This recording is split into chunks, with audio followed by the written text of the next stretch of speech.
اعوذ باللہ من الشیطان الرجیم بسم اللہ الرحمن الرحیم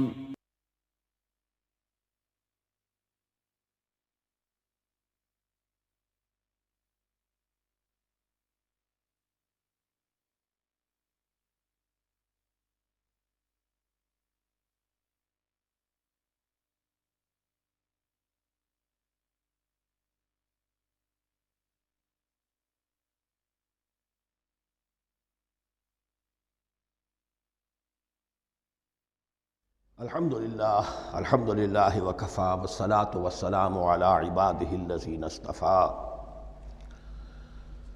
خصوصاً علی افضلہم وخاتم النبیین محمد الامین وعلی آلہ وصحبہ اجمعین اما بعد فاعوذ باللہ من الشیطان الرجیم بسم اللہ الرحمن الرحیم افتطمعون ان يؤمنوا لكم وقد كان فريق منهم يسمعون كلام الله ثم يحرفونه من بعد ما عقلوه وهم يعلمون صدق الله العظيم رب اشرح لي صدري ويسر لي امري واحلل عقدة من لساني يفقهوا قولي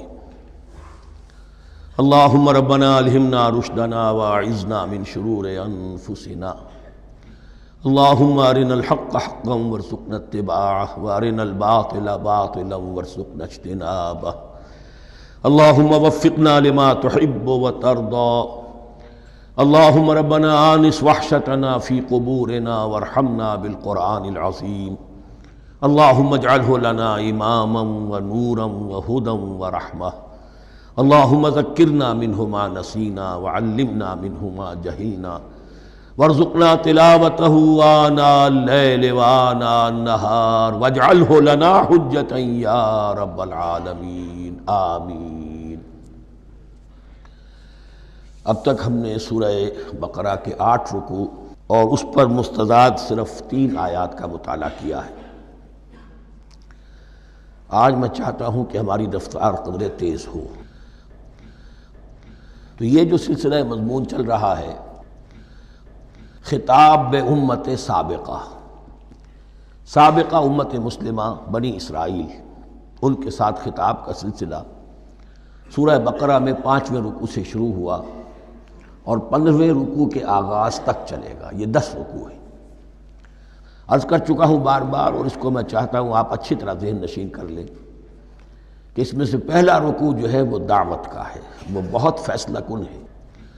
یہی وجہ ہے کہ دیکھیے اس رکوع کا آغاز ہوا یا بنی اسرائیل اذکروا نعمتی التی انعمت علیکم واوفوا بعہدی اوف بعہدکم وایای فارہبون، اور خود بخود ظاہر ہو رہا ہے اسلوب کلام سے کہ اگلے رکوع سے بات کا رنگ بدل گیا ہے۔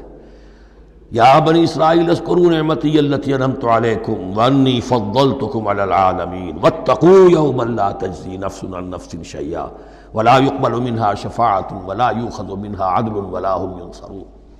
یہ تہدید کا انداز ہے، دھمکی کا انداز ہے۔ تو میں نے عرض کیا تھا کہ 5واں رکوع اس خطاب میں بمنزلہ فاتحہ ہے، بہت اہم ہے، اور بقیہ جو 9 رکوع ہیں ان میں بریکٹ کا انداز ہے کہ 2 آیتوں سے بریکٹ شروع ہوتی ہے، انہی 2 آیتوں پر بریکٹ ختم ہوگی۔ یہ ملامت کا خطاب ہے، اور ان کے خلاف ایک مفصل فرد قرارداد جرم جو ہے وائد کی گئی ہے، جس کے نتیجے میں وہ اس منصب سے معزول کر دیے گئے جس پر 2000 برس سے فائز تھے، اور ان کی جگہ پر اب امت محمد، نئی امت مسلمہ علی صاحب الصلاۃ والسلام، اب اس کا نصب، اس کی انسٹالیشن اور اس کی انسٹالیشن سیریمنی کے طور پر تحویل قبلہ کا معاملہ۔ یہ ربط کلام اگر سامنے نہ رہے تو انسان کھو جاتا ہے قرآن مجید کی طویل صورتوں کو پڑھتے ہوئے کہ بات کہاں سے چلی تھی، کدھر جا رہی ہے، کیا ربط ہے، کیا تعلق ہے، سیاق کلام کیا ہے۔ اس کو میں اس لیے بار بار، حالانکہ مجھے معلوم ہے کہ وقت کم ہے، لیکن میں اس چیز کو زیادہ اہمیت دے رہا ہوں۔ اب ان 9 رکوعوں کے مضامین میں کچھ تو واقعات ہیں، تم نے یہ کیا، تم نے یہ کیا، تم نے یہ کیا۔ ظاہر بات ہے ترجمہ تو کرنا ہوگا، کچھ مختصر وضاحت بھی کرنی ہوگی، لیکن ان کے تفصیل میں جانے کی ضرورت نہیں ہے۔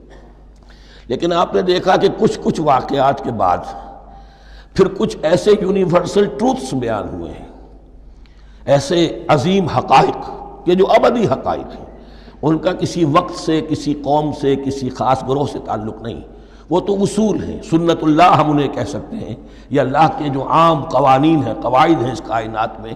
ایک تو قوانین ہے طبعیہ، فزیکل لاز، ایک مورل لاز ہے کہ جو اس دنیا میں اللہ تعالیٰ کی طرف سے کار فرما ہے۔ تو جہاں وہ مورل لاز آتے ہیں جنہیں آپ کہا کرتے تھے جب بچپن میں کہانی پڑھی اور کہانی کے بعد لکھا اس کا مورل لیسن کیا ہے، اس کہانی سے سبق کیا حاصل ہوا، تو تھوڑے تھوڑے وقفے کے بعد وہ آیات آتی ہیں کہ جو اس گویا کہ اس سلسلہ کلام کے اندر یہ انتہائی اہمیت کی حامل ہیں، اس لیے کہ وہ یونیورسل اہمیت کی حامل ہیں، اور ان میں در حقیقت ایک رہنمائی پوشیدہ ہے موجودہ امت مسلمہ کے لیے۔ مثلا جتنا حصہ ہم اب تک پڑھ چکے ہیں ان میں سے پہلے تو وہ آیت یاد کیجئے، وَضُرِبَتْ عَلَيْهِمُ الذِّلَّةُ وَالْمَسْكَنَةُ وَبَاءُوا بِغَضَبٍ مِّنَ اللَّهِ۔ معلوم ہوا کہ ایسا ہو سکتا ہے کہ ایک امت مسلمان ہو، اس پر اللہ کے بڑے فضل ہوئے ہوں، بڑا اکرام ہوا ہو، بہت انعام ہوا ہو، پھر وہ اپنی بے عملی یا بد عملی کے باعث اللہ تعالیٰ کے غضب کی مستحق ہو جائے اور ذلت اور مسکنت اس پر تھوپ دی جائے۔ یہ ایک یونیورسل ٹروتھ وہاں سے نکل آیا کہ ہمیں سوچنا ہوگا، یہ ایک لمحہ فکریہ ہے امت مسلمہ کیا کہ کیا ہم تو کہیں آج اس پوزیشن میں نہیں ہیں۔ حدیث میں آپ کو سنا چکا ہوں، لَيَأْتِيَنَّ عَلَىٰ أُمَّتِي مَا أَتَىٰ عَلَىٰ بَنِي إِسْرَائِيلَ حَسْبَ النَّعْلِ بِالنَّعْلِ۔ دوسرا اسی طرح کا یونیورسل ٹروتھ والا مقام تھا آخری جو ہم نے کل پڑھا ہے، ثُمَّ قَسَتْ قُلُوبُكُمْ وَهِيَ كَالْحِجَارَةِ أَوْ أَشَدُّ قَسْوَةً۔ کسی مسلمان امت کا یہ حال بھی ہو سکتا ہے کہ ان کے دل اتنے سخت ہو جائیں کہ سختی میں پتھروں کو اور چٹانوں کو مات دے جائیں۔ یہ بھی ایک کیفیت ہے جو سامنے آئی، حالانکہ قوم وہ ہے انی فضلتکم علی العالمین، از کجا تاب کجا، لیکن یہ حقیقت بھی ہمارے سامنے آئی کہ یہ چیزیں جو ہیں اپنی جگہ پر امکانات میں سے ہیں۔ البتہ یہاں ایک بات میں عرض کر دوں کہ اس قساوت قلبی میں پوری امت برابر مسلط جو ہے مبتلا نہیں ہوا کرتی ہے، اس میں امت کے جو قائدین ہوتے ہیں اور امت مسلمہ کے قائدین اس کے علماء ہوتے ہیں، سب سے زیادہ شدت کے ساتھ یہ خرابی ان میں آتی ہے، اس لیے کہ باقی لوگ تو پیروکار ہیں، پیچھے چلتے ہیں، وہ اعتماد کرتے ہیں کہ یہ ہے اللہ کی کتاب کے پڑھنے والے، یہ ہے تورات کے حامل، یہ جانتے ہیں، وہ ان کے پیچھے پیچھے چل رہے ہوتے ہیں۔ لیکن جو لوگ جان بوجھ کر اللہ کی کتاب میں تحریف کر رہے ہوں، انہیں تو پتہ ہے ہم کیا کر رہے ہیں۔ جو لوگ جان بوجھ کر حق کو پہچان کر اس کا انکار کر رہے ہیں، انہیں تو پتہ ہے کہ ہم کیا کر رہے ہیں۔ در حقیقت یہ سزا ان پر آتی ہے۔ یہ بات اب ان آیات میں جو آج ہم پڑھنے چلے ہیں بہت زیادہ واضح ہو جائے گی انشاءاللہ۔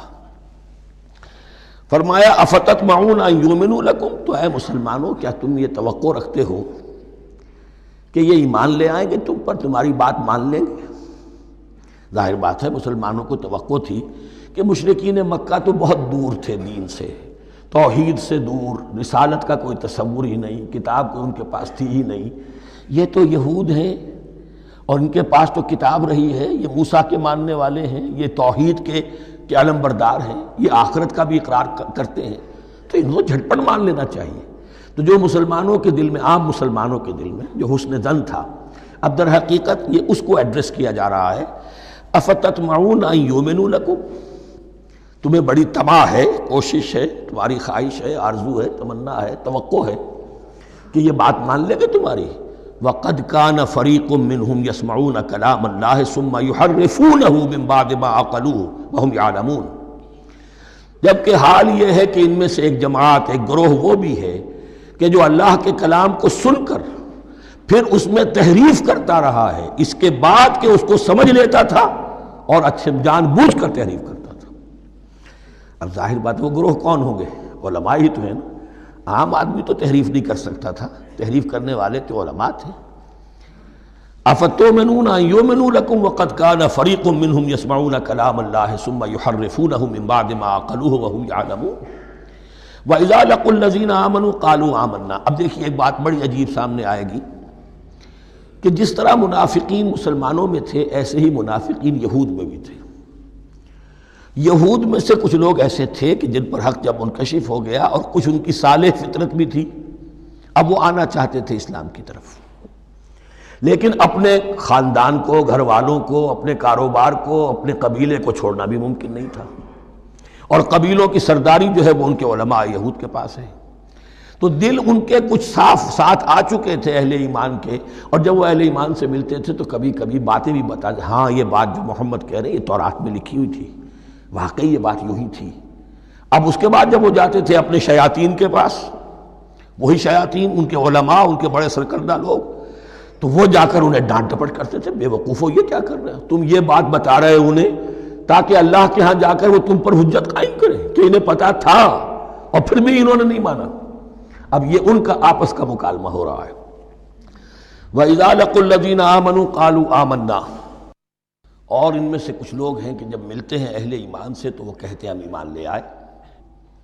وَإِذَا خَلَا بَعْضُهُمْ إِلَىٰ بَعْضٍ، اور جب وہ خلوت میں ہوتے ہیں ایک دوسرے کے ساتھ، قالوا وہ کہتے ہیں اتحدثونہم، کیا تم بتا رہے ہو ان کو، بما فتح اللہ علیکم، وہ باتیں جو اللہ نے کھولی ہیں تم پر، لیحاجوکم بہ عند ربکم، کہ وہ تم پر حجت قائم کریں تمہارے رب کے پاس، کہ اللہ اس نے مانا تھا کہ ہاں تورات میں یہ ہے، تو تم ذرا عقل سے کام لو اور یہ حقیقتیں جو تورات کے ذریعے سے ہمیں معلوم ہے ان مسلمانوں کو مت بتاؤ۔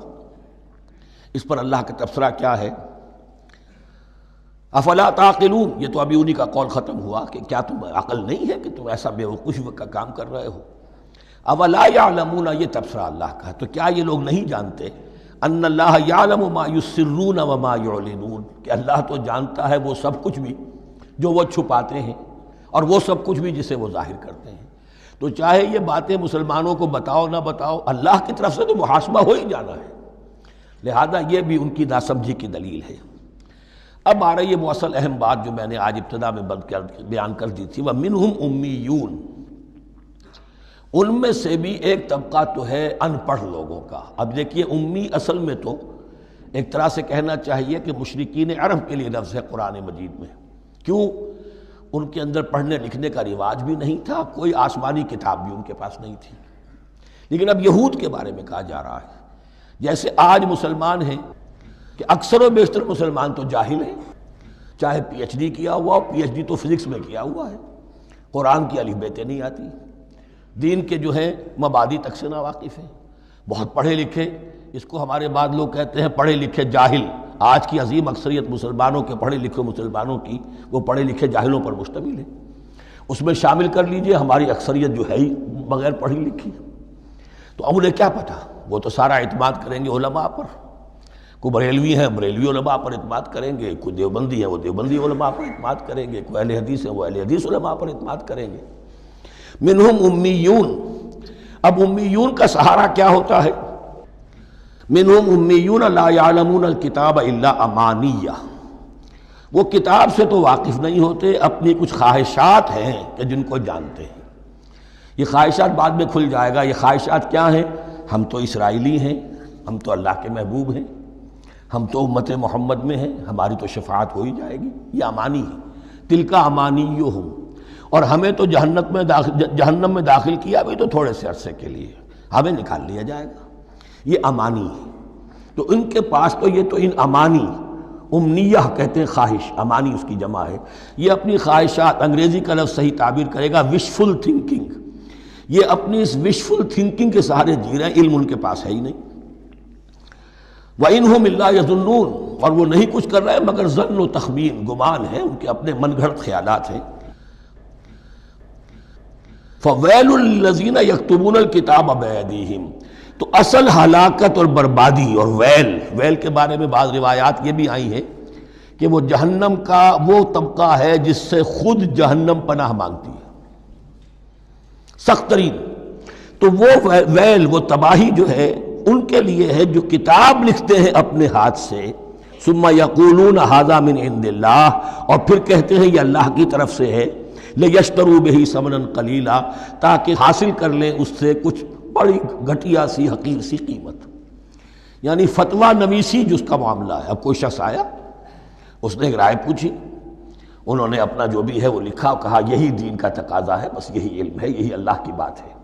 اب اس میں کتنا کچھ واقعتاً انہوں نے صحیح بات کہی ہے، کتنی ہٹ درمی سے کام لیا ہے، کتنی کسی رشوت کے مبنی کو رائے دی ہے، خود بدلتے نہیں قرآن کو بدل دیتے ہیں، ہوئے کس درجہ فقیہان حرم بے توفیق. تو یہ ان کے علماء کا کردار تھا.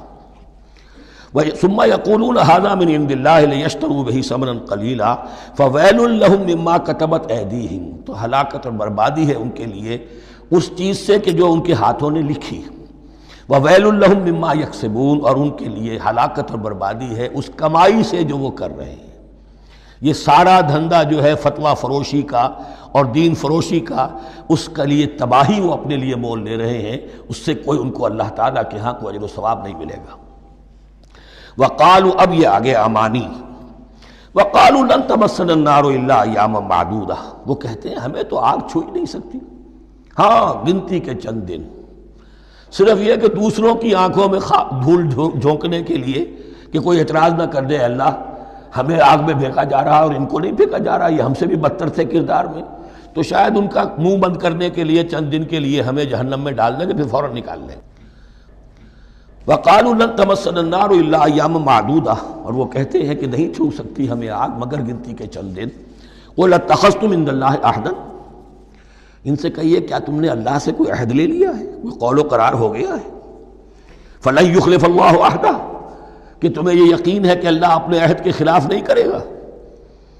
ام تقولون علی اللہ ما لا تعلمون، یا تم اللہ کی طرف اس بات کی نسبت کر رہے ہو، تہمت لگا رہے ہو، جڑ رہے ہو یہ بات اللہ پر جو تم نہیں جانتے، جس کے لیے تمہارے پاس کوئی علم نہیں ہے. بلا من کسب سیئۃ، اب یہ انتہائی وہ یونیورسل ٹروتھس جو ہیں جو میں نے کہا تھا، ابدی حقائق، اس کی عظیم ترین حقیقت آ رہی ہے، نوٹ کیجئے. بلا، کیوں نہیں، من کسب سیئۃ، جس شخص نے جان بوجھ کر ایک گناہ کمایا، لیکن گناہ بڑا، کبائر، صغائر نہیں. سیئۃ، یہ اس کی جو تنکیر ہے وہ ایک کا فائدہ بھی دے رہی ہے اور تفخیم کا بھی. جس نے بھی جان بوجھ کر کسبا، ایک گناہ کمایا، فاحاطت بہ خطیئتہ، اور اس کی خطا نے اس کا گھیراؤ کر لیا.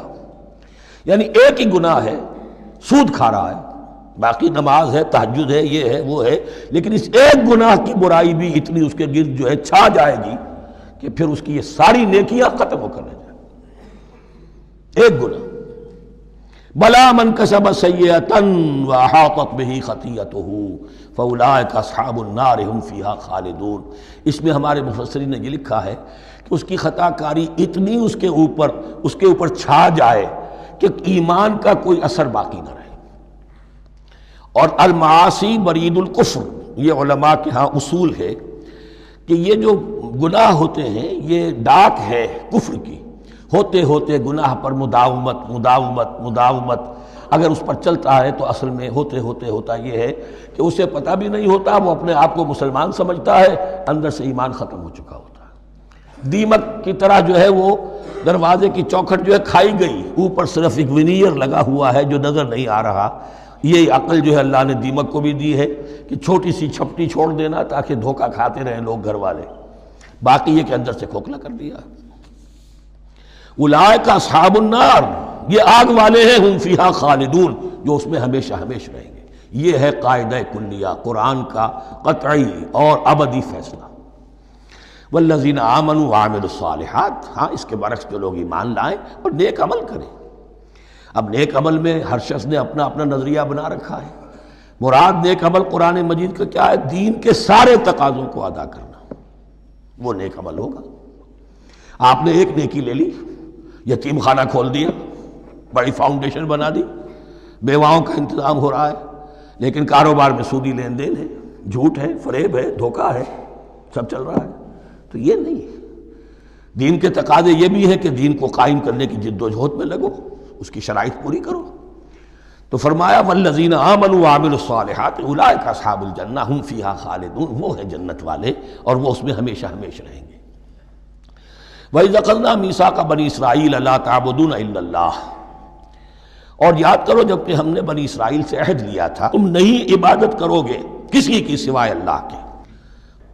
وَبِالْوَالِدَيْنِ إِحْسَانًا، اور اس کے ساتھ دوسرا حکم، اور یہ اہم مقام ہے کہ اللہ کے حق کے فوراً بعد والدین کے حق کا ذکر قرآن مجید میں 4 مقامات پر آیا. ان میں سے ایک مقام یہ ہے وبالوالدین احسانا، والدین کے ساتھ نیک سلوک کرو گے، وذی القربیٰ اور قرابت داروں کے ساتھ بھی، والیتامى اور یتیموں کے ساتھ بھی، والمساکین اور محتاجوں کے لیے بھی، وقولوا للناس حسنا اور لوگوں سے اچھی بات کہو، اچھی بات کہو، صحیح بات کہو، امر بالمعروف کرتے رہو، نیکی کی دعوت دیتے رہو، وَأَقِيمُوا الصَّلَاةَ وَآتُوا الزَّكَاةَ اور نماز قائم کرو، قبائل قائم رکھو اور زکوٰۃ ادا کرو گے، یہ گویا کہ معاہدہ ہو رہا ہے۔ ثُمَّ تَوَلَّيْتُمْ پھر دیکھو تم نے اس سے پیٹھ موڑ لی، إِلَّا قَلِيلًا مِّنكُمْ سوائے تم میں سے تھوڑے سے لوگوں کے، وَأَنْتُمْ مُعْرِضُونَ اور تم ہو ہی پھر جانے والے، تمہاری یہ عادت گویا کہ طبیعت ثانیہ ہے۔ اب ایک خاص مثال آ رہی ہے، اس کے بعد پھر ایک بہت بڑا یونیورسل ٹروتھ آئے گا۔ مثال کیا ہے؟ اللہ نے ان سے ایک عہد لیا تھا، وَإِذْ أَخَذْنَا مِيثَاقَكُمْ ہم نے تم سے یہ عہد بھی لیا تھا، لَا تَسْفِكُونَ دِمَاءَكُمْ دیکھو اپنا خون نہیں بہاؤ گے، یعنی آپس میں جنگ نہیں کرو گے، لڑو گے نہیں، تم بنی اسرائیل ایک وحدت بن کر رہو گے، جیسے کہ قرآن مجید میں آیا ہے إِنَّمَا الْمُؤْمِنُونَ إِخْوَةٌ تم بھائی بھائی ہو، لَا تَسْفِكُونَ دِمَاءَكُمْ اپنا خون نہیں بہاؤ گے، وَلَا تُخْرِجُونَ أَنفُسَكُم مِّن دِيَارِكُمْ اور نہ ہی تم نکالو گے اپنے کچھ لوگوں کو ان کے گھروں سے۔ اب یہاں مجھے وضاحت کرنی پڑے گی ورنہ بات سمجھ میں نہیں آئے گی کہ جب حضرت یوشع ابن نون کی سرکردگی میں بنی اسرائیل نے فلسطین کو فتح کرنا شروع کیا اور سب سے پہلے جیریکو فتح کیا گیا شہر، اس کے بعد جب سارا فلسطین فتح کر لیا تو انہوں نے ایک مرکزی حکومت قائم نہیں کی، 12 قبیلوں نے 12 حکومتیں بنا لی، جیسے 12 چشمے تھے پانی کے ویسی 12 حکومتیں۔ اب ظاہر بات ہے جہاں 12 حکومتیں ہوں گی تو وہ طوائف الملوکی جس کو کہتے ہیں، آپس کی کھٹ پٹ ہوتی تھی، جنگیں ہوتی تھی، پھر ان میں سے ایک دوسرے پر حملہ کر کے وہاں کے لوگوں کو نکال باہر کرتے تھے، بھاگنے پر مجبور کر دیتے تھے، تو یہ تھی ان کی کیفیت۔ لیکن اس کے بعد پھر جب وہ لوگ چلے گئے کہیں کفار کے ملک میں چلے گئے، اب کفار نے جو ہے ان کو لا کر اور ان کے سامنے ان کے ہاں بیچنا چاہا، چونکہ غلام بن گئے وہاں جا کر یا انہوں نے غلام بنا لیا، تو اب فدیہ دے کر چھڑا رہے ہیں کہ ہمیں حکم دیا گیا ہے کہ جو بھی تمہارا اسرائیلی بھائی ہو اس کو فدیہ دے کر چھڑا لو اگر کہیں وہ اسیر ہو جائے۔ تو ایک حکم کو تو مانا نہیں اور دوسرے پر عمل ہو رہا ہے۔ حکم تو یہ تھا کہ آپس میں خون ریزی کرو ہی نہیں، وہ اس حکم کو تو توڑ دیا، لیکن بڑے متقیانہ انداز میں اب جو اس وقت اس کی وجہ سے جو غلام بن گئے یا اسیر ہو گئے اب ان کو چھڑوا رہے کہ اللہ کا حکم ہے، شریعت کا حکم ہے۔ یہ ہے وہ تضاد جو مسلمان امتوں کے اندر ہو جاتا ہے، اس پر آئے گا وہ یونیورسل ٹروتھ۔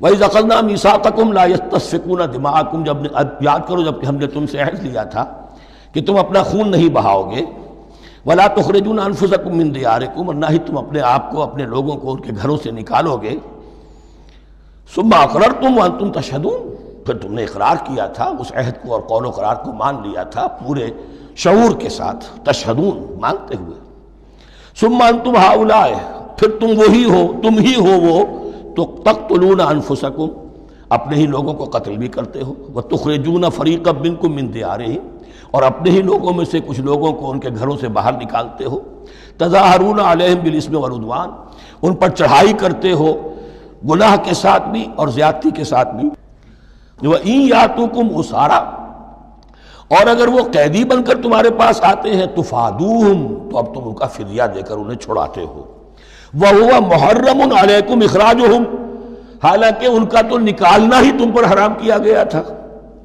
اب یہ واقعہ آپ نے پڑھ لیا، سمجھ لیا، اب دیکھیے اس سے جو سبق ہے، مورل لیسن ہے جو ابدی ہے، أَفَتُؤْمِنُونَ بِبَعْضِ الْكِتَابِ وَتَكْفُرُونَ بِبَعْضٍ تو کیا تم ہماری شریعت کے ایک حصے کو مانتے ہو اور ایک کو نہیں مانتے؟ اب دیکھیے یہ الفاظ اب ہوں گے تعویل عام، جہاں کہیں بھی یہ طرز عمل ہوگا تو یہ آیت اس کو کور کرے گی۔ افتؤمنون ببعض الکتاب وتکفرون ببعض تو کیا تم مانتے ہو ہماری کتاب کے ایک حصے کو اور ایک کو نہیں مانتے؟ فما جزاء من یفعل ذلک منکم تو نہیں ہے کوئی سزا اس کی جو یہ حرکت کرے تم میں سے، الا خزی فی الحیات الدنیا سوائے اس کے کہ دنیا کی زندگی میں رسوائی ہو، ذلت ہو، ویوم القیامہ اور قیامت کے دن یردون الی اشد العذاب وہ لوٹا دیے جائیں شدید ترین عذاب میں، وما اللہ بغافل عما تعملون اور اللہ تعالیٰ غافل نہیں ہے اس سے جو تم کر رہے ہو۔ آج امت مسلمہ پر 100% یہ آیت منطبق ہو رہی، پورے دین پر چلنے کو تیار نہیں۔ ہر گروہ نے کوئی ایک شے حلال کر لی اپنے لیے۔ ملازم پیشہ طبقہ ہے، رشوت حلال ہے، کیا کرے، اس کے بغیر گزارا نہیں ہوتا۔ کاروباری طبقہ ہے، سود کیا کرے، اس کے بغیر تو یہ کاروبار چلتا نہیں۔ ہر ایک کے لیے، ہر ایک نے تو نیکی اور بدی کا ایک امتزاج ہے۔ کل دین جب تک وہ نہ ہو تو اس کی سزا یہ ہے خزی فی الحیات الدنیا، وہ ہمارے اوپر ہے۔ ضربت علیہم الذلۃ والمسکنہ، وہ خز اور وہ ذلت اور مسکنہ تھوپ دی گئی ہے۔ باقی رہ گیا قیامت کا معاملہ، وَيَوْمَ الْقِيَامَةِ يُرَدُّونَ إِلَىٰ أَشَدِّ الْعَذَابِ، شدید ترین عذاب میں۔ تو اپنے طرز عمل سے تو ہم اس کے مستحق ہو گئے ہیں، باقی اللہ تعالیٰ کی رحمت جو ہے دستگیری فرما لے، اس کا اختیار ہے۔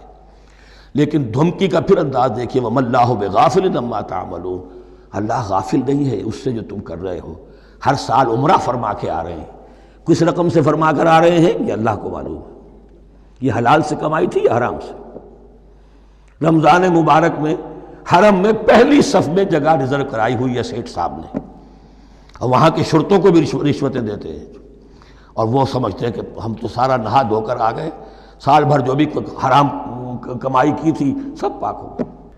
اللہ نا واقف نہیں ہے، اللہ تمہاری داڑھیوں سے دھوکہ نہیں کھائے گا، اللہ تمہارے اماموں سے اور ابا اور قبا سے دھوکہ نہیں کھائے گا۔ He knows you through and through. He sees you through and through. وَمَا اللَّهُ بِغَافِلٍ عَمَّا تَعْمَلُونَ أُولَٰئِكَ الَّذِينَ اشْتَرَوُا الْحَيَاةَ الدُّنْيَا بِالْآخِرَةِ، یہ وہ لوگ ہیں جنہوں نے دنیا کی زندگی اختیار کر لی ہے آخرت کو چھوڑ کر۔ فَلَا يُخَفَّفُ عَنْهُمُ الْعَذَابُ وَلَا هُمْ يُنصَرُونَ، تو اب ان کے لیے نہ تو ان سے عذاب میں تخفیف کی جائے گی اور نہ ان کی کوئی مدد کی جائے گی۔ وَلَقَدْ آتَيْنَا مُوسَى الْكِتَابَ وَقَفَّيْنَا مِن بَعْدِهِ بِالرُّسُلِ، اور ہم نے موسیٰ کو کتاب دی تورات، اور قفینا من بعدہ بالرسل، اور پھر اس کے بعد پے بپے لگاتار ہم رسول بھیجتے رہے۔ ایک بات نوٹ کر لیجئے گا، لفظ رسول اور لفظ نبی میں کچھ فرق ہے، اس وقت تفصیل میں جانے کا موقع نہیں ہے، لیکن یہ تین جوڑے الفاظ کے ایسے ہیں قرآن مجید کی اصطلاحات کے کہ وہ تینوں مترادف کے طور پر بھی استعمال ہو جاتے ہیں اور علیحدہ علیحدہ اپنا مفہوم بھی رکھتے ہیں۔ اور اس کا ایک اصول یہ علماء نے بنایا ہے کہ اذا اجتمع تفرقا واذا تفرقا اجتمع۔ ایک ہے ایمان اور اسلام، اب یہ بھی مسلم مومن ایک ہی شے ہے، لیکن یہ کہ ایک شے تو نہیں ہے، کچھ فرق بھی ہے۔ کہیں جہاں ان دونوں الفاظ کو لایا جائے گا بالمقابل تو فرق نظر آ جائے گا، لیکن عام طور پر مسلم کی جگہ مومن، مومن کی جگہ مسلم استعمال ہو جائے گا۔ call the rose by any name it will smell as sweet۔ اس طرح جہاد اور قتال کا معاملہ ہے، دو الفاظ ہیں، مختلف ہیں، مفہوم جدا بھی ہے لیکن ایک دوسرے کی جگہ آ بھی جائیں گے۔ تیسرے نبی اور رسول، فرق ہے، ہر نبی رسول نہیں ہوتا، ہر رسول نبی ہے، یعنی نبی عام ہے، رسول خاص ہے۔ نبی کو جب کسی خاص قوم کی طرف معین طور پر بھیج دیا جاتا ہے تب وہ رسول ہو جاتا ہے۔ اس سے پہلے اس کی حیثیت ایک ولی اللہ کی ہے، بہت اعلیٰ درجے کا اللہ کا دوست اور ولی جس پر وحی آ رہی ہے۔ عام ولی اللہ میں اور نبی میں فرق یہ ہے، ان پر وحی آتی ہے، ان پر وحی نہیں آتی۔ لیکن اس نبی کو اگر اب آپ بھیج دیں گے کہ جاؤ اذهب الى فرعون، اب وہ رسول ہو گئے، جاؤ اب مدین کی طرف، الى مدین اخاہم شعیبا، اب رسول ہو گئے۔ تو یہ فرق ہے نبی اور رسول کا۔ جیسے آپ کے ہاں سی ایس پی کارڈر ہے، اب وہ ڈی سی بھی لگ سکتا ہے، کہیں وہ جوائنٹ سیکرٹری لگا ہوا ہے، کہیں ناپسندیدہ آدمی ہے تو او ایس ڈی لگایا ہوا ہے کہیں، لیکن اس کا کارڈر برقرار رہے گا، سی ایس پی تو ہے۔ اسی اعتبار سے ہر نبی ہر حال میں نبی ہے، لیکن اس کو اضافی کیفیت ملتی ہے رسول کی۔ اور ایک بات یہ نوٹ کر لیجئے، نبیوں کو قتل بھی کیا گیا ہے، رسول قتل نہیں ہو سکتے۔ اللہ کا فیصلہ یہ ہے کہ لاغلبن انا ورسولی، میں اور میرے رسول تو غالب آ کر رہیں گے۔ جب بھی کسی قوم نے کسی رسول کی جان لینے کی کوشش کی ہے، اس قوم کو برباد کر دیا گیا اور رسول اور اس کے ساتھیوں کو بچا لیا گیا۔ یہ معاملہ ہوا ہے اللہ کا تمام رسولوں کے ساتھ، نبیوں کے ساتھ نہیں۔ حضرت یحییٰ نبی تھے، قتل کر دیے گئے۔ حضرت عیسیٰ رسول تھے، قتل نہیں کیے جا سکتے تھے، ان کو زندہ آسمان پر اٹھا لیا گیا۔ اب وہی دوبارہ آئیں گے۔ تو رسول جو ہے وہ قتل نہیں ہوتا، اور اسی اعتبار سے حضور کی بڑی گہری تمنا تھی، لَوَدِدتُّ أَنْ أُقْتَلَ فِي سَبِيلِ اللَّهِ ثُمَّ أُحْيَا ثُمَّ أُقْتَلَ ثُمَّ أُحْيَا، میری بڑی خواہش ہے میں اللہ کی راہ میں قتل ہو جاؤں، پھر زندہ کیا جاؤں، پھر قتل کیا جاؤں، پھر اللہ کی راہ میں پھر زندہ کیا جاؤں، پھر قتل کیا جاؤں۔ لیکن اللہ نے یہ خواہش آپ کی پوری نہیں کی، اس لیے کہ آپ اللہ کے رسول تھے۔ اب یہاں نوٹ کیجئے گا، یہاں لفظ رسول تو آ گیا ہے لیکن یہ نبی کے معنی میں ہے۔ قَفَّيْنَا مِن بَعْدِهِ بِالرُّسُلِ، اس لیے کہ رسول حضرت موسیٰ کے بعد حضرت عیسیٰ ہی ہے، درمیان میں پروفٹس ہیں، یہ prophets of the old testament, یہ انبیاء ہیں، لیکن ان کے لیے لفظ رسول آ گیا ہے۔ وَآتَيْنَا عِيسَى ابْنَ مَرْيَمَ الْبَيِّنَاتِ وَأَيَّدْنَاهُ بِرُوحِ الْقُدُسِ، اور ہم نے عیسیٰ کو بڑی واضح نشانیاں دیں، حصی معجزات جتنے حضرت مسیح کو دیے گئے ہیں ویسے اور کسی نبی کو نہیں دیے گئے، یہ بعد میں تذکرہ آ جائے گا سورہ آل عمران میں۔ اور ہم نے مدد کی ان کی روح القدس کے ساتھ، حضرت جبرائیل کی خاص تائید انہیں حاصل تھی۔ ظاہر بات ہے، میں نے عرض کیا ہے کہ جو معجزہ ہوتا ہے وہ کسی نبی کی اپنی طاقت سے اس کا ظہور نہیں ہوتا، رسول کے کسی طاقت سے، یا کرامت کسی ولی اللہ کے اپنے اختیار میں نہیں ہوتی، یا اللہ کی طرف سے، اور اس کے لیے ظہور جو ہوتا ہے وہ فرشتوں کے ذریعے سے۔ ایدناہ بروح القدس افکلما جاءکم رسول بما لا تہوی انفسکم، اب یہاں پر تبصرہ ہو رہا ہے، جو بھی کچھ یہود نے کیا حضرت مسیح کے ساتھ، وہ چونکہ معلوم ہے اس کا تذکرہ نہیں کیا، صرف اس پر تبصرہ ہو رہا ہے۔ تو جب بھی کبھی تمہارے پاس کوئی رسول آیا، بما لا تہوی انفسکم، وہ چیز لے کر جو تمہارے جیوں کو، تمہارے من کو بھائی نہیں، اچھی نہیں لگی، استکبرتم، تم نے استکبار کیا، وہی استکبار جو عزازیل نے کیا تھا اور ابلیس بن گیا، ابا واستکبر، استکبرتم ففریقا کذبتم وفریقا تقتلون، تو کچھ کو تو تم نے صرف ان کی تردید ہی کی اور کچھ کو تم نے قتل بھی کیا، تقتلون، تو یہ انبیاء کے قتل ہو سکتا ہے۔ اور نمبر دو ایک رائے یہ دی گئی ہے، تقتلون جو ہے قتل تم نہیں آیا ہے، یہ فعل مضارع ہے، اور فعل مضارع کے اندر ایک فعل جاری رہتا ہے، ختم نہیں ہوتا، گویا کہ تم قتل کرنے کی کوشش کرتے رہے۔ بعض لوگوں کی تو جان کے درپے ہو گئے۔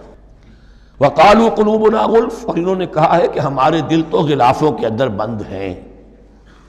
یہ اس کو ملائیے پہلی آیت جو آج ہم نے پڑھی ہے، أَفَتَطْمَعُونَ أَن يُؤْمِنُوا لَكُمْ، تو اے مسلمانوں کیا تم یہ توقع رکھتے ہو اور چاہتے ہو کہ یہ تمہاری بات مان لیں گے؟ ان کی اس خواہش کے جواب میں جو وہ کہتے تھے وہ یہ قول ہے، وَقَالُوا قُلُوبُنَا غُلْفٌ، ہمارے دل غلافوں میں ہیں، میاں تمہاری بات ہم پر اثر نہیں کر سکتی، جاؤ کسی اور سے بات کرو۔ آج بھی آپ کو یہ الفاظ سننے کو مل جائیں گے، قلوبنا غلف، ہمارے دل تو غلافوں میں ہیں، بڑے مضبوط ہیں، مستحکم ہیں، تمہاری بات اس میں گھر کر ہی نہیں سکتی۔ بل لعنہم اللہ بکفرہم، یہ ہے تبصرہ۔ جس کو یہ کہہ رہے ہیں کہ ہمارے دل محفوظ ہیں اور غلافوں میں ہیں، حقیقت میں تو ان پر لعنت ہو چکی ہے اللہ کی طرف سے ان کے کفر کی وجہ سے۔ فقلیلا ما یؤمنون، تو واقعتاً اب کم ہی ہوں گے ان میں سے جو ایمان لائیں گے۔ وَلَمَّا جَاءَهُمْ كِتَابٌ مِّنَ اللَّهِ مُصَدِّقٌ لِّمَا مَعَهُمْ، اب یہاں پر ذکر ہو رہا ہے خود حضور صلی اللہ علیہ وسلم کا، اور جب آ گئی ان کے پاس کتاب اللہ کے پاس سے، یعنی یہ قرآن، مُصَدِّقٌ لِّمَا مَعَهُمْ، جو اس کی تصدیق کرتے ہوئے آیا جو ان کے پاس ہے۔ میں اس کی وضاحت کر چکا ہوں، قرآن ایک طرف تصدیق کرتا ہے تورات اور انجیل کی، اور دوسری طرف وہ مصداق بن کر آیا ہے تورات اور انجیل کی پیشن گوئیوں کا۔ وَكَانُوا مِن قَبْلُ يَسْتَفْتِحُونَ عَلَى الَّذِينَ كَفَرُوا، اور ان کا حال یہ تھا کہ وہ آخری کتاب اور آخری نبی کے حوالے اور واسطے سے اللہ تعالیٰ سے فتح کی دعائیں کیا کرتے تھے کافروں کے خلاف۔ ہوتا کیا تھا کہ یہ تین قبیلے مدینے میں آ گئے کہ جو یہودی تھے، بنو قینقاع، بنو نذیر اور بنو قریظہ، اسی میں وہاں رہتے تھے اوس اور خزرج جو یمن سے آئے تھے، اصل عربی قبائل تھے، پھر آس پاس کے قبائل بھی تھے، وہ سب کے سب امیین میں سے تھے، ان کے پاس نہ کوئی کتاب، نہ کوئی شریعت، نہ کسی نبوت سے آگاہ۔ اب ان کے آپس میں جب لڑائیاں ہوتی تھیں اور یہ مار کھاتے تھے، سرمایہ دار تھے، دولت والے تھے، عام طور پر بزدل تھے، لہذا جب بھی کبھی مقابلہ ہوتا تھا مار کھاتے تھے۔ تو وہاں یہ کہا کرتے تھے کہ ابھی تو تم ہمیں مار لیتے ہو، دبا لیتے ہو، نبی آخری زمان کی آنے کا وقت آ چکا ہے، وہ نئی کتاب لے کر آئیں گے، جب وہ آئیں گے ہم ان کے ساتھ ہو کر جب تم سے جنگ کریں گے تو تم ہمیں شکست نہیں دے سکو گے، ہمیں فتح حاصل ہوگی۔ اور دعا کیا کرتے تھے اللہ اس نبی آخر الزماں کا ظہور جلد ہو تاکہ اس کے واسطے سے اور اس کے ذریعے سے اس کے صدقے ہمیں فتح مل سکے۔ یہ دعائیں تھیں۔ چونکہ خزرج اور اوس کے لوگوں نے ان کی یہ دعائیں سنی ہوئی تھیں، یہی وجہ ہے کہ حج میں سن 11 نبوی کے حج میں یا سن 10 نبوی کے حج میں جب وہاں پر 6 آدمیوں سے حضور نے بات کی جو خزرج کے تھے سب کے سب، انہوں نے کلنکھیوں سے ایک دوسرے کو دیکھا، معلوم ہوتا ہے یہ وہی نبی ہیں جن کا ذکر یہ یہودی کرتے ہیں، تو اس سے پہلے کہ وہ ایمان لائے تم ایمان لے آؤ۔ گویا کہ وہ علم بالواسطہ طور پر جو انہیں پہنچا تھا وہ ان کے لیے کتنا بڑا سرمایہ بن گیا، ان کی نجات کا ذریعہ بن گیا۔ اور وہ علم جو ان کے پاس تھا تعصب کی وجہ سے اور تکبر کی وجہ سے وہ اسی طرح رہ گئے۔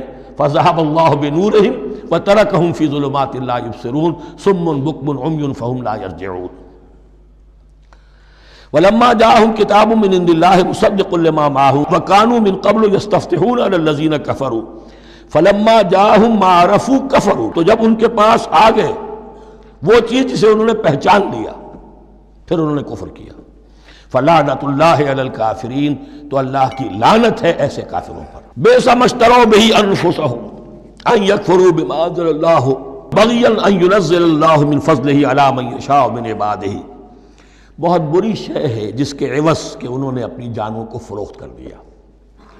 یعنی دنیا کا حقیر سا نفع، یہاں کی حقیر سی مسندیں، یہاں کا جو بھی چودراہٹیں ہیں، جو بھی ان کی حیثیت ہے، صرف اس کا قربانی دینے کو تیار نہیں، یہی تو سبب ہے، اس کی وجہ سے کفر کر رہے ہیں پہچان کر۔ تو بری ہے وہ شے جس کے لیے انہوں نے اپنے آپ کو بیچ دیا۔ ان یکفروا، کہ وہ کفر کر رہے ہیں اس وجہ سے، بما انزل اللہ بغیا، جو اللہ نے نازل فرمایا ہے، اور کفر کیوں کر رہے ہیں اس زدم زدہ میں، ان ینزل اللہ من فضلہ علی من یشاء من عبادہ، کہ اللہ تعالیٰ نے نازل کر دیا ہے اپنے اس فضل میں سے اپنے بندوں میں سے جس پر چاہا۔ وہ اس امید میں تھے کہ وہ اسرائیلی ہی ہوگا۔ جب 1400 برس تک نبوت ہمارے پاس رہی، اب فترت کا زمانہ ہے، 600 برس گزر گئے، اب آخری نبی آنا ہے، ان کو گمان یہ تھا وہ ہم میں سے ہی ہوگا۔ یہاں یہ ہوا کہ یہ رحمت اللہ کی اور یہ فضل جو ہے بنی اسماعیل پر ہو گیا۔ اس کی وجہ سے زدم زدہ بغین، اس بغین کے لفظ کو اچھی طرح نوٹ کر لیجئے، یہ اختلاف جو ہوتا ہے دین میں اس کا اصل سبب یہ بغین کا لفظ آئے گا بار بار قرآن مجید میں۔ یہ بغین کیا ہے؟ جس سے عہد حاضر کے ایک خاص جو مکتب فکر ہے سائیکالوجی کا، ایڈلر کا، اس میں یہ قرار دیا گیا ہے کہ انسان کے جو موٹیوز ہیں، جو اس کا انسٹنکٹس ہیں، ان میں ایک بہت پاورفل موٹیو جو ہے to dominate, urge to dominate. میں اس کی بات کیوں مانوں، یہ کیوں نہ میری مانے، یہ ڈومینیشن۔ تو بغین، بغیہ کے معنی بھی ہے حد سے بڑھنا، تجاوز کرنا۔ تو وہ اپنی حد سے بڑھ کر دوسروں کے اوپر روب گاٹھنے کے لیے یہ سارا انہوں نے کیا، اس وجہ سے کہ بنی اسماعیل کے ایک شخص محمد صلی اللہ علیہ وسلم پر اللہ تعالیٰ نے یہ رحمت نازل فرما دی۔ فَبَاءُوا بِغَضَبٍ عَلَىٰ غَضَبٍ، تو وہ لوٹے غضب پر غضب لے کر، یعنی تہ بر تہ غضب ہے ان پر اللہ تعالیٰ کا۔ وَلِلْكَافِرِينَ عَذَابٌ مُّهِينٌ، اور ایسے کافروں کے لیے اہانت آمیز، مہین اہانت سے بنا ہے، اہانت آمیز عذاب ہے۔ وَإِذَا قِيلَ لَهُمْ آمِنُوا بِمَا أَنزَلَ اللَّهُ، اور جب ان سے کہا جاتا ایمان لاؤ اس پر جو اللہ نے نازل فرمایا، قَالُوا نُؤْمِنُ بِمَا أُنزِلَ عَلَيْنَا، ہم ایمان رکھتے ہیں اس پر جو ہم پر نازل ہوا۔ وَيَكْفُرُونَ بِمَا وَرَاهُ، اور وہ کفر کر رہے ہیں جو اس کے پیچھے ہے۔ انہوں نے انجیل کا کفر کیا، حضرت مسیح کو نہیں مانا۔ انہوں نے محمد کا کفر کیا ہے صلی اللہ علیہ وسلم، اور قرآن کو نہیں مانا۔ وَهُوَ الْحَقُّ مُصَدِّقًا لِمَا مَعَهُمْ، اور وہ کفر کر رہے ہیں حالانکہ وہ حق ہے، سچ ہے، درست ہے، اور تصدیق کرتے ہوئے آیا ہے اس کی جو ان کے پاس ہے۔ قل، اے نبی ان سے کہیے، فَلِمَ تَقْتُلُونَ أَنبِيَاءَ اللَّهِ، یہاں وہ لفظ واضح ہو گیا، تو پھر کیوں تم قتل کرتے رہے ہو اللہ کے نبیوں کو، من قبل، اس سے پہلے۔ ایسے ہی حق پرست ہو، ایسے ہی جو کچھ تم پر نازل کیا گیا اس پر ایمان رکھنے والے ہو، تو تم نے نبیوں کو کیوں قتل کیا؟ تم نے زکریا کو کیوں قتل کیا علیہ الصلوۃ والسلام؟ تم نے یحییٰ کو کیوں قتل کیا علیہ الصلوۃ والسلام؟ تمہارے تو ہاتھ جو ہیں نبیوں کے خون سے آلودہ ہیں۔ فَلِمَ تَقْتُلُونَ أَنْبِيَاءَ اللَّهِ مِنْ قَبْلِ إِن كُنتُم مُؤْمِنِينَ، اگر واقعتاً تم ایمان والے ہو. وَلَقَدْ جَاءَكُم مُوسَىٰ بِالْبَيِّنَاتِ، تمہارے پاس موسیٰ آئے تھے کھلی تعلیمات لے کر، واضح معجزے لے کر. ثُمَّ اتَّخَذْتُمُ الْعِجْلَ مِن بَعْدِهِ، پھر تم نے اس کے بعد اس کی غیر حاضری میں بچھڑے کو اپنا معبود بنا لیا. وَأَنْتُمْ ظَالِمُونَ، اور تم ظالم ہو. وَإِذْ أَخَذْنَا مِيثَاقَكُمْ وَرَفَعْنَا فَوْقَكُمُ الطُّورَ، یاد کرو جب کہ ہم نے تم سے عہد لیا تھا اور تمہارے اوپر کوہ طور کو معلق کر دیا تھا. خُذُوا مَا آتَيْنَاكُمْ بِقُوَّةٍ، پکڑو اس کو مضبوطی کے ساتھ جو ہم نے تمہیں دیا ہے. وَاسْمَعُوا، اور سنو. قَالُوا سَمِعْنَا وَعَصَيْنَا، انہوں نے کہا ہم نے سنا اور نافرمانی کی. یہ ان کی ایک اور بیماری تھی، الفاظ کو ذرا سا چکر دے کر ایسے پڑھنا کہ مفہوم جو ہے بالکل بدل جائے. کوئی اعتراض کرے تو کہے گا کوئی شخص کہ اپنے کانوں کا جا کے میل نکلوائیے، میں نے تو اطعنا کہا تھا، آپ کو عصینا سننے میں آ گیا. لیکن وہ اپنے لوگ جو ہوتے تھے ان کے منافقوں کے، اور آپس میں جو ہوتے تھے وہی منافق اس وقت حضرت موسیٰ کے ساتھ. کردار تو ایک ہی رہا ہے ہمیشہ سے. اس کردار کے لوگ جو ہیں یہ حرکتیں کرتے تھے، اور پھر ان سے سرزنش کی جاتی کہ بھائی ہم نے تو کہا تھا سمعنا واطعنا، آپ کے اپنی سماعت میں کوئی خلل ہوگا. قالوا سمعنا وعصینا، ہم نے سنا اور ہم نے رد کیا، نافرمانی کی. وَأُشْرِبُوا فِي قُلُوبِهِمُ الْعِجْلَ بِكُفْرِهِمْ، اور ان کے اس کفر کی پاداش میں یا کفران نعمت کی سزا کے طور پر ان کے دلوں میں بچھڑے کی محبت اور تقدس جو ہے وہ پلا دیا گیا. قُلْ بِئْسَ مَا يَأْمُرُكُمْ بِهِ إِيمَانُكُمْ إِن كُنتُم مُؤْمِنِينَ، کہیے ان سے بری ہیں یہ باتیں، برا ہے وہ جس کا کہ حکم دے رہا ہے تمہیں تمہارا ایمان کے ساتھ یہ حرکتیں. ان کنتم مومنین، اگر تم مومن ہو تو کیا ایمان کے ساتھ یہ حرکتیں ممکن ہوتی ہیں؟ قل ان كانت لكم الدار الآخرة عند الله خالصة من دون الناس فتمنوا الموت ان كنتم صادقین. پھر یہ ایک یونیورسل ٹروتھ آ رہا ہے، بہت اہم. اس کو کرتے ہوئے خود انٹروسپیکشن کی ضرورت ہے پڑھتے ہوئے، کیونکہ ان کا یہ خیال تھا نحن ابناء اللہ واحباؤہ، ہم تو اللہ کے بڑے چہیتے ہیں، بڑے لاڈلے ہیں، اولیاء ہیں، ہم پسندیدہ لوگ ہیں. We are the chosen people of the lord, یہ ان کا کہنا جو ہے یہ تو ان کی بڑی کھلی بات ہے. اور ان کا کہنا ہے کہ آخرت کا گھر تو ہمارے لیے ہے ہی ہے، اٹھا لو. اب دیکھیے لٹمس ٹیسٹ ان کے سامنے رکھا جا رہا ہے، لیکن یہ لٹمس ٹیسٹ میرے اور آپ کے لیے بھی ہے. قل ان كانت لكم الدار الآخرة عند الله خالصة من دون الناس، اے نبی ان سے کہیے کہ اگر تمہارے لیے آخرت کا گھر اللہ کے پاس خالص کر لیا گیا ہے دوسرے لوگوں کو چھوڑ کر، یعنی تمہاری ریزرویشن ہو چکی ہے وہاں، تمہارے لیے تو جنت ہی جنت ہے. فتمنوا الموت ان کنتم صادقین، تو اگر تم سچے ہو تو تمہیں موت کی تمنا کرنی چاہیے، موت کی تمنا کرو. اگر اتنا ہی یقین ہے جنت میں داخل ہونے کا تو دنیا میں رہنا تم پر گراں ہونا چاہیے. یہاں کی تو بہت سی کلفتیں ہیں، بہت سی محنتیں ہیں، مشقتیں ہیں، کتنی کوفت اٹھانی پڑ جاتی ہے. یقین اگر ہو کہ آخرت ہے اور وہاں میرا مقام جنت میں ہے تو زندگی تو لائبلٹی معلوم ہونی چاہیے، ایسٹ معلوم نہیں ہونا چاہیے.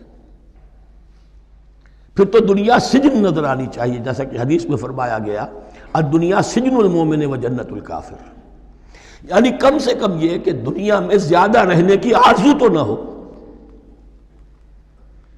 یہ کم سے کم ہے. آخرت پر ایمان، اور اگر اپنا معاملہ اللہ کے ساتھ خلوص پر ہے، دھوکے بازی پہ نہیں ہے. بل الانسان علی نفسہ بصیرہ، ہر انسان کو معلوم ہے میں کہاں کھڑا ہوں. آپ کا دل آپ کو بتا دے گا آپ اللہ کے ساتھ دھوکے بازی کر رہے ہیں یا آپ کا معاملہ اللہ کے ساتھ خلوص و اخلاص پر مبنی ہے. اگر یقین ہے کہ خلوص و اخلاص پر ہے تو پھر تو یہ ہے کہ زندگی ایسٹ نہیں لائبلٹی، اور دنیا باغ نہیں قید خانہ نظر آنا چاہیے. اور اس میں انسان رہتا ہے ایک مجبوراً، اللہ نے بھیجا ہے رہنا ہے، جو اس کی طرف سے ذمہ داریاں عائد کی گئی ہیں وہ ادا کرنی ہے.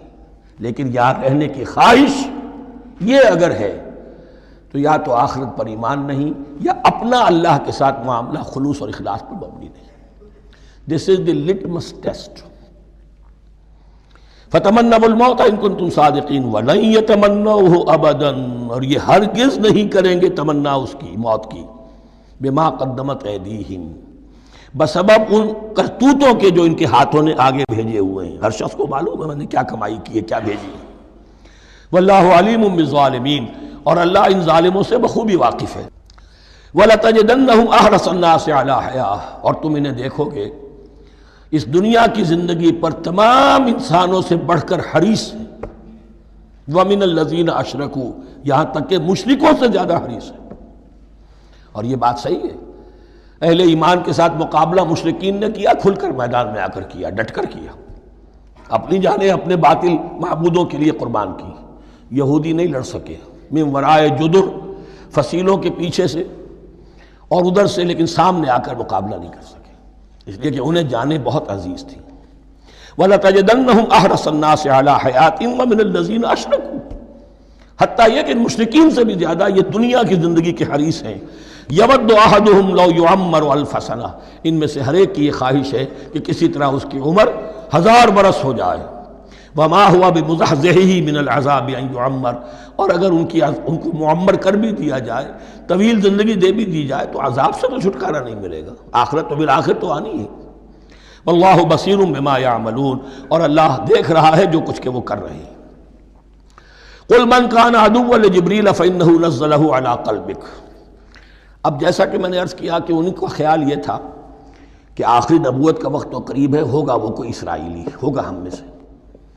معاملہ ہو گیا تلپٹ، اللہ نے ان کی آزمائش اتنی بڑی کر لی کہ جنہیں حقیر سمجھتے تھے، بڑی امیین ہیں، ان پڑھ ہیں، نہ ان کے پاس کتاب، نہ کوئی شریعت، نہ کوئی قانون، نہ کوئی ضابطہ، کچھ بھی نہیں، اللہ نے ان میں سے ایک آدمی کو، ایک شخص کو چن لیا۔ لہذا ان کے لیے اب ان کے اندر دشمنی پیدا ہوئی، کس سے؟ گالیاں دینے لگے حضرت جبرائیل کو، اس نے دشمنی کی ہے ہمارے ساتھ، آ تو رہا تھا پیغام ہم میں سے کسی کے لیے، لے گیا ادھر۔ اور یہ بات آپ کو شاید بڑی عجیب لگے، لیکن یہ کہ شیخ احمد سرہندی رحمۃ اللہ علیہ نے اپنے مکاتیب میں یہ لکھا ہے کہ اہل تشیع کا ایک فرقہ ایسا بھی رہا ہے، میں نہیں جانتا کہ آج بھی ہے یا نہیں ہے، جس کو غرابیہ کہتے تھے۔ غرابیہ، ان کا عقیدہ یہ تھا کہ حضرت محمد صلی اللہ علیہ وسلم اور حضرت علی رضی اللہ تعالی عنہ، ان کی ارواح بالکل ایک دوسرے کے ایسے مشابہ تھیں جیسے ایک کوا دوسرے کوے کے مشابہ ہوتا ہے، غراب کوے کو کہتے ہیں۔ تو جبریل دھوکہ کھا گئے، وہ وہی اللہ نے بھیجی تھی علی کے لیے، لے گئے محمد کے پاس صلی اللہ علیہ وسلم۔ تو یہ بات جو شیخ احمد سرہندی کی لکھی ہوئی غرابیہ فرقہ ان کا، مجھے یہ نہیں معلوم کہ اب بھی ہے یا نہیں ہے، لیکن یہ بات یہود کے ہاں جو ہے وہ موجود تھی۔ اور بات جان لیجئے، لَيَأْتِيَنَّ عَلَىٰ أُمَّتِي مَا أَتَىٰ عَلَىٰ بَنِي إِسْرَائِيلَ حَسْبَ النَّعْلِ بِالنَّعْلِ، اس کی حقیقت اور سے اور منکشف ہوتی چلی جائے گی۔ تو اب یہاں فرمایا قُلْ مَنْ كَانَ عَدُوًّا لِجِبْرِيلَ، اے نبی کہہ دیجئے جو کوئی بھی دشمن ہو گیا ہو جبرائیل کا، فَإِنَّهُ نَزَّلَهُ عَلَىٰ قَلْبِكَ بِإِذْنِ اللَّهِ، تو اس نے تو نازل کیا ہے اس قرآن کو آپ کے دل پر اللہ کے حکم سے، جبرائیل کا اپنا اختیار تو نہیں تھا۔ مُصَدِّقًا لِمَا بَيْنَ يَدَيْهِ، اور یہ تصدیق کرتے ہوئے آیا ہے اس کی جو اس کے سامنے موجود ہے، وَهُدًى وَبُشْرَىٰ لِلْمُؤْمِنِينَ، اور ہدایت اور بشارت ہے اہل ایمان کے لیے۔ اور اس کے بعد اب فرمایا جا رہا ہے کہ اللہ اور اس کے رسول اور اس کے ملائکہ یہ ایک آرگینک ہول ہیں، یہ ایک جماعت ہے، ان میں کوئی رکھنا نہیں ہو سکتا، ان میں کوئی اختلاف نہیں ہو سکتا۔ اگر کوئی جبریل کا دشمن ہے تو وہ اللہ کا دشمن ہے، اگر کوئی اللہ کے سچے رسول کا دشمن ہے تو وہ اللہ کا دشمن ہے، جبریل کا بھی دشمن ہے۔ من کان عدوا للہ وملائکتہ ورسلہ وجبریل ومیکال فإن اللہ عدو للکافرین، تو کان کھول کر سن لو، جو کوئی بھی دشمن ہے اللہ کا اور اس کے فرشتوں کا اور اس کے رسولوں کا اور جبرائیل کا اور میکائیل کا، تو اللہ تعالیٰ کی طرف سے بھی اعلان ہے کہ اللہ ایسے کافروں کا دشمن ہے۔ وَلَقَدْ أَنزَلْنَا إِلَيْكَ آيَاتٍ بَيِّنَاتٍ، اور اے نبی ہم نے آپ کی طرف نازل کر دی ہیں روشن آیات۔ وَمَا يَكْفُرُ بِهَا إِلَّا الْفَاسِقُونَ، اور انکار نہیں کرتے ان کا مگر وہی کہ جو سرکش۔ وَمَا يُضِلُّ بِهِ إِلَّا الْفَاسِقِينَ، تیسرے رکوع میں جو سورہ بقرہ کے الفاظ آئے تھے۔ أَوَكُلَّمَا عَاهَدُوا عَهْدًا نَبَذَهُ فَرِيقٌ مِّنْهُمْ، تو جب بھی کبھی انہوں نے کوئی عہد کیا، اللہ سے میثاق کیا، اللہ کے رسولوں سے کوئی عہد کیا، نَبَذَهُ فَرِيقٌ مِّنْهُمْ، ان میں سے ایک گروہ نے اس معاہدے کو پھینک دیا اٹھا کر۔ بل اکثرهم لا یؤمنون، بلکہ ان کی اکثریت جو ہے ایمان سے خالی ہے، جیسا کہ حال آج امت مسلمہ کا ہے۔ مسلمان ہیں، ایمان حقیقی، ایمان قلبی، یقین والا ایمان وہ کتنوں کو حاصل ہے؟ ڈھونڈ اب ان کو چراغ رخ زیبا لے کر۔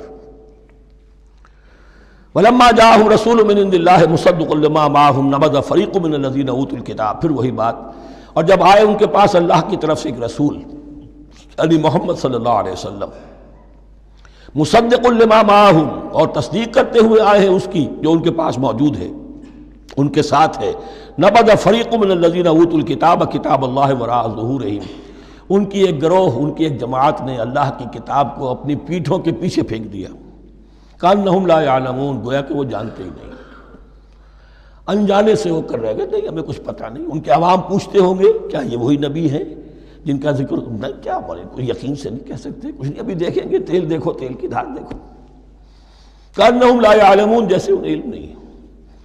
وَاتَّبَعُوا مَا تَتْلُو الشَّيَاطِينُ عَلَىٰ مُلْكِ سُلَيْمَانَ۔ اب ایک اور حقیقت نوٹ کیجئے، جب کسی مسلمان امت میں دین کی اصل حقیقت، اصل تعلیمات سے بہت پیدا ہوتا ہے تو رجحان کدھر ہو جاتا ہے؟ جادو، ٹونا، ٹوٹکا، تعویذ، عملیات، قرآن کی عملیات۔ قرآن اترا تھا کسی اور کے لیے، کام کے لیے، یہ اس کو ذریعہ بناتے ہیں دشمن کو زیر کرنے کے لیے۔ محبوب آپ کے قدموں میں آ کر گرے گا، عمل قرآنی ہے، اتنے 100 روپے کا آپ لے جائیے تو مل جائے گا۔ یہ دندے ہمارے ابھی چل رہے ہیں، خوب چلتے ہیں، اور میں سمجھتا ہوں کہ سب سے زیادہ فلرشنگ کاروبار جو ہے وہ اس طرح کا ہے۔ ہینگ لگے نہ پھٹکڑی، نہ آپ کو کوئی اس میں محنت کرنے کی ضرورت ہے، نہ اس کے اندر آپ کو انویسٹ کرنے کی ضرورت ہے، اور کاروبار چلتا۔ تو وہاں بھی کیا ہوا، وَاتَّبَعُوا، جب دین کی اصل حقیقت کو دور پھینک دیا، انہوں نے پیروی کی اس کی، مَا تَتْلُو الشَّيَاطِينُ عَلَىٰ مُلْكِ سُلَيْمَانَ، جو شیاطین جن جو تھے، عَلَىٰ مُلْكِ سُلَيْمَانَ سے مراد ہے عَلَىٰ عہد ملک سلیمان، حضرت سلیمان کے زمانے میں چونکہ اللہ تعالیٰ نے ان جنات کو حضرت سلیمان کے تابع کر دیا تھا، تو وہاں پر چونکہ ان کا اب جو ہے کوئی میل جول زیادہ تھا لوگوں کے ساتھ، تو وہ انہیں کچھ اس قسم کی چیزیں سکھاتے رہتے تھے، گویا کہ اندر سے تخریب کاری۔ وَاتَّبَعُوا مَا تَتْلُو الشَّيَاطِينُ عَلَىٰ مُلْكِ سُلَيْمَانَ وَمَا كَفَرَ سُلَيْمَانُ وَلَٰكِنَّ الشَّيَاطِينَ كَفَرُوا، اور سن لو، سلیمان نے کبھی کفر نہیں کیا، بلکہ یہ شیاطین تھے کہ جو کفر کرتے تھے۔ جادو کفر ہے، لیکن آپ کو نقش سلیمانی آج تک بھی لفظ ملے گا، نقش سلیمانی۔ آج بھی مسلمان بھی ان چیزوں کو حضرت سلیمان کی طرف منسوب کر رہے ہیں، وہ ظلم اب بھی جاری ہے۔ وَمَا كَفَرَ سُلَيْمَانُ وَلَٰكِنَّ الشَّيَاطِينَ كَفَرُوا يُعَلِّمُونَ النَّاسَ السِّحْرَ، وہ لوگوں کو جادو سکھاتے تھے۔ وَمَا أُنزِلَ عَلَى الْمَلَكَيْنِ بِبَابِلَ هَارُوتَ وَمَارُوتَ، اور جو کچھ نازل کیا گیا 2 فرشتوں پر، ہاروت اور ماروت پر، بابل میں۔ بابل یہ ہے پرانا عراق، بیبلونیا۔ نبوکدنضر بھی بیبلونیا کا بادشاہ تھا، نمرود بھی بیبلونیا کا بادشاہ تھا۔ عراق کے بادشاہوں کا لقب ہی تھا نمرود، نماردہ اس کی جمع ہے۔ تو حضرت سلیمان کی حکومت جب تھی تو وہاں پر یہ لوگ جنات جو ہیں وہ اس قسم کی تخریب کاری کر رہے تھے، تو اللہ تعالیٰ نے آخری آزمائش کے لیے 2 فرشتوں کو زمین پر اتارا، اور وہ انسانی شکل میں لوگوں کو جادو سکھاتے تھے، بتاتے بھی جاتے تھے دیکھو جادو کفر ہے، ہم سے مت سیکھو، لیکن اس کے باوجود لوگ سیکھتے تھے، تو گویا کہ ان پر اتمام حجت ہو گیا کہ اب ان کے اندر خباثت جو ہے پوری طریقے سے گھر کر چکی ہے۔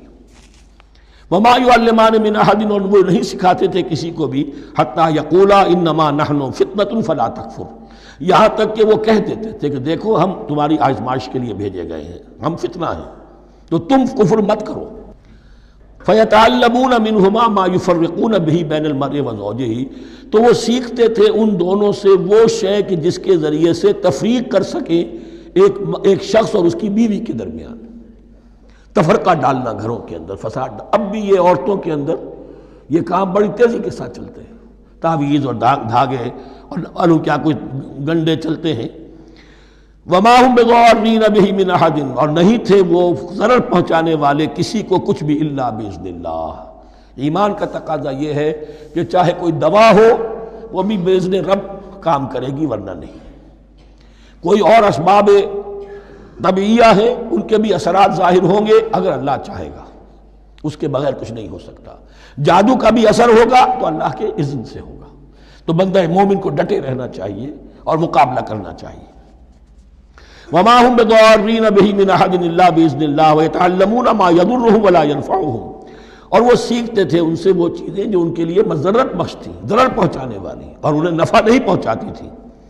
وَلَقَدْ عَلِمُوا لَمَنِ اشْتَرَاهُ مَا لَهُ فِي الْآخِرَةِ مِنْ خَلَاقٍ، حالانکہ یہ بات ان کے علم میں آ چکی تھی کہ جس نے بھی اس چیز کو حاصل کیا، جادو سیکھا، اس کا پھر آخرت میں کوئی حصہ نہیں ہے۔ وَلَبِئْسَ مَا شَرَوْا بِهِ أَنفُسَهُمْ، اور بری تھی وہ چیز جس کے لیے انہوں نے اپنے آپ کو فروخت کر دیا، لَوْ كَانُوا يَعْلَمُونَ، کاش کہ انہیں علم ہوتا۔ وَلَوْ أَنَّهُمْ آمَنُوا وَاتَّقَوْا، اور اگر وہ ایمان رکھتے اور تقوی کی روش اختیار کرتے، لَمَثُوبَةٌ مِّنْ عِندِ اللَّهِ خَيْرٌ، تو بدلہ پاتے اللہ کی طرف سے بہت ہی اچھا، بہت خیر۔ لَوْ كَانُوا يَعْلَمُونَ، کاش کہ ان کو معلوم ہوتا۔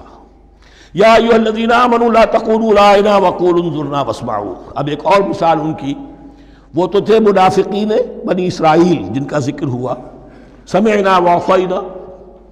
اب یہاں یہ منافقین جو یہاں پر مسلمانوں میں شامل ہو گئے تھے، یہود کے زیر اثر لوگ، اور آ گئے ہیں مسلمانوں میں بھی، اب ان کا معاملہ کیا تھا؟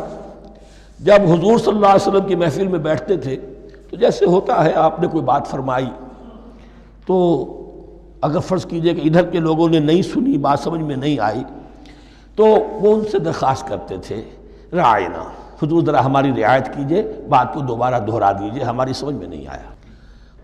اب اس کا وہ کیا کرتے تھے یہودی، یا یہ ان کے یہودیوں کے زیر اثر منافقین، رعاینا، اے ہمارے چرواہے، گویا کہ دل میں خوش ہو رہے ہیں، خباثت نفس اس کو غذا مل رہی ہے، ہم نے تو رعاینا کہہ دیا۔ کسی نے اگر ٹوک دیا، بابا میں نے رعاینا کہا تھا، معلوم ہوتا ہے آپ کی سماعت میں کوئی خلل پیدا ہو چکا ہے، یہ انداز۔ تو مسلمانوں سے کہا جا رہا ہے، یہ واحد آیت ہے اس پورے سلسلے میں جس میں خطاب یا ایھا الذین آمنوا سے ہے، لیکن اصل میں روح سخن اب بھی بنی اسرائیل کی شرارت ہے۔ یا ایھا الذین آمنوا لا تقولوا رعاینا وقولوا انظرنا واسمعوا، دیکھو تم اس لفظ ہی کو چھوڑ دو، اہل ایمان تم مت کہا کرو رعاینا، تم کہا کرو انظرنا، اے نبی ہماری طرف توجہ فرمائیے، یا ہمیں مہلت دیجیے۔ نظر کے دونوں معنی ہیں، دیکھنا، ہمیں دیکھیے، اور انتظار بھی اسی سے بنا ہے، ذرا سی مہلت دیجیے۔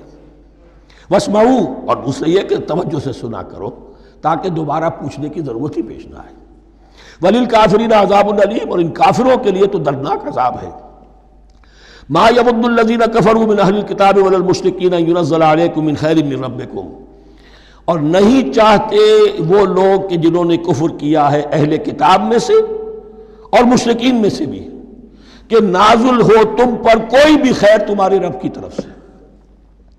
یہ اہل کتاب بھی اور مشرکین مکہ بھی، یہ جل رہے ہیں حسد میں، حسد کی آگ میں، کہ یہ کلام پاک تمہیں کیوں دے دیا گیا، یہ آخری منصب نبوت کا جو ہے، خاتم النبیین، یہ منصب جو ہے یہ انہیں کیوں مل گیا؟ وہ نہیں چاہتے کہ کوئی بھی خیر اللہ کی طرف سے تمہیں ملے۔ واللہ یختص برحمتہ من یشاء، حالانکہ یہ اللہ کا پریروگیٹو ہے، اللہ کا فیصلہ ہے، اللہ خاص کر لیتا ہے اپنی رحمت کے لیے جس کو چاہے، یہ اس کا فیصلہ ہے۔ واللہ ذو الفضل العظیم، اور اللہ تعالیٰ بڑے فضل والا ہے۔ ما ننسخ من آیت او ننسها نأت بخیر منها او مثلها، ہم نہیں منسوخ کرتے کسی بھی آیت کو یا اسے بھلواتے۔ ایک تو ہے ننسخ، منسوخ کر دینا، ایک ہے حافظے سے ہی کسی کے محو کر دینا۔ ما ننسخ من آیت او ننسها نأت بخیر منها، تو ہم اس کی جگہ پر اس سے بہتر لے آتے ہیں، او مثلها یا ویسی ہی لے آتے ہیں۔ الم تعلم ان اللہ علی کل شیء قدیر، کیا تم یہ نہیں جانتے کہ اللہ تعالیٰ ہر چیز پر قدرت رکھتا ہے، اسے ہر شے کا اختیار ہے۔ الم تعلم ان اللہ لہ ملک السماوات والارض، کیا تم نہیں جانتے کہ اللہ کے لیے ہی اختیار مطلق ہے، بادشاہی ہے آسمانوں اور زمین کی۔ وما لکم من دون اللہ من ولی ولا نصیر، اور نہیں ہے تمہارے لیے اللہ کے سوا کوئی بھی نہ ولی اور نہ مددگار۔ بارک اللہ لی ولکم فی القرآن العظیم ونفعنی وإیاکم بالآیات والذکر الحکیم۔